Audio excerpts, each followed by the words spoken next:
بص يا ريس، انا بسجل الفيديو ده وانا توتالي ريلاكست. خدت بالك انا قلت ريلاكست مش ريلاكسد، لان الناس دايما فاكره ان صانع المحتوى ده حد ماسك موبايله وبيصور فيديوز وبينزلها وخلاص، لكن الحقيقه الموضوع اصعب من كده واكبر من كده بكتير. هقول لك هو عباره عن ايه، بس شوف الانترو وتعالى لي مره تانية. ومساء الفل افري بودي، معاكم عمر عبد الرحيم.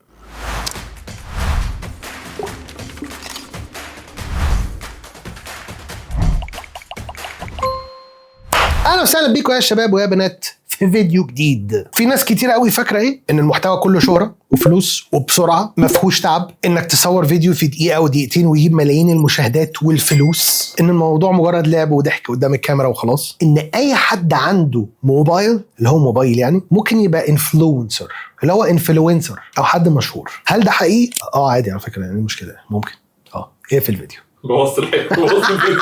بص، هو صناعة المحتوى جاية من اسمها، انت بتصنع محتوى مش موجود. هو اسمه بالانجلش content creator، يعني لو هنترجمها ترجمة حرفية هو خالق محتوى، والخالق هو الله طبعا، عشان كده خلينا صناعة مش خالق. يعني بيصنع حاجة من العدم، شغل، فكرة، محتوى، كتابة، طريقة تصوير، بحث، مونتاج وتحليل بعد البوستنج او بعد النشر. النجاح عمره ما بيجي في يوم وليله. يعني واحد زي احمد ابو زيد صاحب قناه دروس اونلاين، اللهم بارك، من النجاح اللي وصل له هو ما وصلوش في سنه ولا اتنين، اكتر من 12 سنه يا معلم. كل السنين دي مليانه تجارب وغلطات وتصحيح وتعديل، والمهم ان انت يبقى عندك رساله توصلها او قيمه بتقدمها. غير كده ممكن تكسب والناس تشوفك، ممكن، بس فين الاثر بتاعك انت؟ هل فيديوهاتك هتتشاف لاجيال قدام، ولا مجرد ركبت الترند وخلاص؟ وانت عارف خلاص دول بقى بيروحوا فين دلوقتي. تاكد من ده، ان ورا كل فيديو ناجح تعب كتير قوي في حتت كتير قوي. يعني انا عايز اقولك على مفاجاه، من اكتر الفيديوهات اللي جايبه مشاهدات عندي اقلهم اللي انا تعبت في تحضيرهم، بس ده بيبقى كرم من ربنا سبحانه وتعالى، لان انت تعبت في حته تانية، بس باب رزقك من هنا، مكافئتك من هنا، فانت لازم تتعب قوي عشان تلاقي حاجه زي كده. ايه بقى المشاكل اللي بيقابلها صانع المحتوى يا عم عمر، اللي عامل لي فيها صانع محتوى وان هو شيء جامد؟ هقول لك ايه هي. ضغط افكار، كل يوم لازم تطلع بحاجه جديده، كومنتات سلبيه، وكومنتات كتير قوي تكسرك بقى لحد ما يبقى عندك بلاده منها زي حالاتي، يا اما فعلا تكتئب وما تنزلش حاجه خالص. عدم الاستمراريه، ساعات كتير قوي الواحد بيحس ان هو بيدي كتير قوي للسوشيال ميديا بس ما بياخدش قد ما بيدي. خوارزميات المنصات بقى اللي ما بتتفهمش، واللي هي ساعات ترفعك وساعات تخفيك تماما. المقارنات، تبص بينك وبين حد في نفس المجال تلاقيه سابقك وانت مش فاهم المشكله فين، وحاجات اكتر من كده بكتير. انا بس بقول لك على اكتر الحاجات اللي ممكن تؤرق اي صانع محتوى. الجانب بقى اللي الناس مش شايفاه في صانع المحتوى هو ان المحتوى ممكن يبقى فعلا كارير حقيقي، يفتح لك مجالات شغل، يفتح لك فرص كتيره جدا، وهتلاقي نفسك بتتعلم مهارات كده زي الكوميونيكيشن او التواصل، التسويق،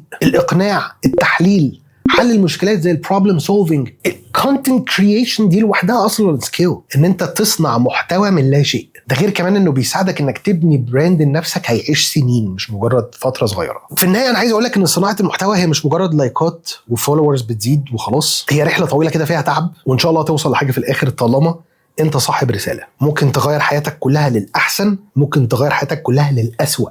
وانا هنا مش بتكلم على فلوس بس، لو هتبدا لازم تبقى فاهم ان النجاح مش بيجي بسهوله، تحتاج تتعب وتصبر، تخلي توكالك على الله، واهم حاجه فيها واللي هي تقريبا اهم حاجه في كل حاجه، الاستمراريه. وما تنساش نقطه، لان دي امانه مني ليك، انك تسيب اثر. ما تبقاش حد طالع همه الشاغل ان هو يلم لايكات ويلم فولوز، عشان ده بيديه ثقه لنفسه هو مش قادر يحصل عليها في حياته الحقيقيه. كل ما تعمل محتوى هادف ويبقى ليه وزن على مدار اجيال جايه، كل ما ده لوحده هيبقى بالنسبه لك ثقه. Thank you for watching.